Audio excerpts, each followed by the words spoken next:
Fikiria taifa zima linaamini kuna Mungu anayekula chakula kila usiku. Kila jioni wanapeleka unga, nyama, divai mbele ya sanamu. Asubuhi yake chakula hakipo. Watu wanasema, angalia, Mungu wetu anakula, yupo hai. Lakini kuna mtu mmoja anasema, huu si muujiza, huu ni mfumo. Huyo mtu aliitwa Daniel. Na hadithi hii kutoka nyongeza ya kitabu cha Book of Daniel inayojulikana kama Bel and the Dragon. Si hadithi tu ya kale, ni kioo cha leo, hasa kwa Wakristo. Katika Babeli kulikuwa na sanamu maarufu aitwaye Bel.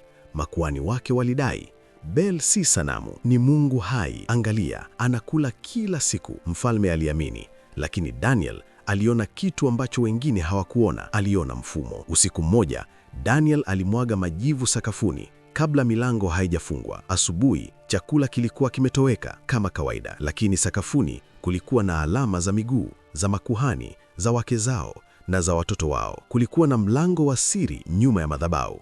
Muujiza haukuwa wa mbinguni, ulikuwa wa kupanga. Mfumo ulikuwa rahisi sana: tengeneza imani ya hofu, tengeneza muujiza wa kushangaza, zuia watu kuhoji, na kisha jilinde kwa siri, na watu wataendelea kutoa sadaka. Sasa jiulize, je, mfumo huu umekufa au umebadilisha sura? Leo kuna wachungaji wanaopanga miujiza kabla ya ibada, watu wanaolipwa kutoa ushuhuda, mapepo yanayoigizwa ili kuonyesha nguvu, mafuta ya upako yanayouzwa, mbegu ya baraka kwa kiwango maalum ya pesa. Mtu anaambiwa, toa sadaka ya imani ya $300, kesho muujiza utatokea. Na kesho ikitokea kitu cha kawaida tu, anaitwa ushuhuda. Huu ni mfumo wa Bel wa kisasa. Biblia inatuonya katika Mathayo 7:15, Yesu alisema, jihadharini na manabii wa uongo. Katika Petro 2:1-3 imeandikwa, kwa tamaa watawafanya biashara kwa maneno ya uongo. Hiyo ni lugha nzito.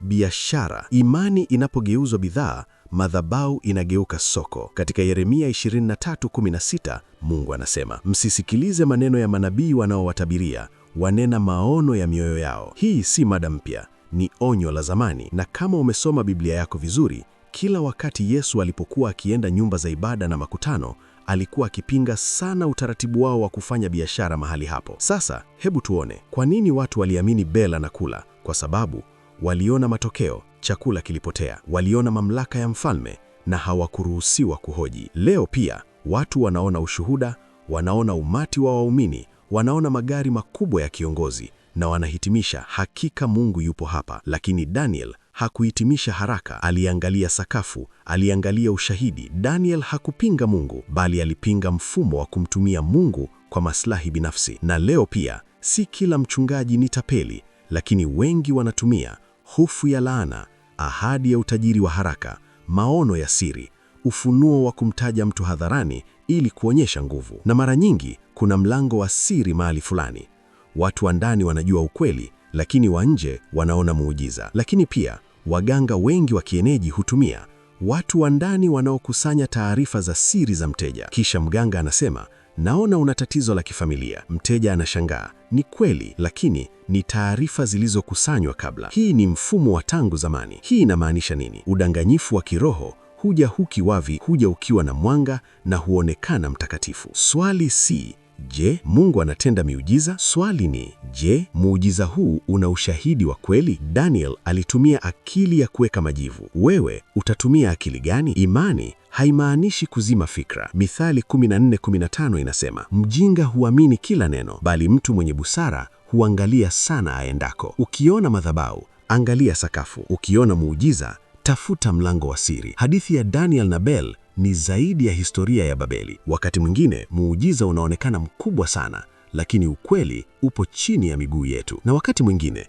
imani ya kweli inaanza pale unapothabiti kuuliza swali. Uliza maswali, soma sana, na pia fanya utafiti. Usiogope kuangalia majivu sakafuni. Hakikisha umesubscribe tafadhali. Andika maoni yako. Je, leo kuna mfumo wa Bel katika kanisa au jamii? Kwa siku ya leo ni hayo tu, na kushukuru kwa kuwa nami hadi wakati huu. Mungu akubariki sana wewe na uzao wako. Comment neno amina. Tukutane wakati mwingine tena.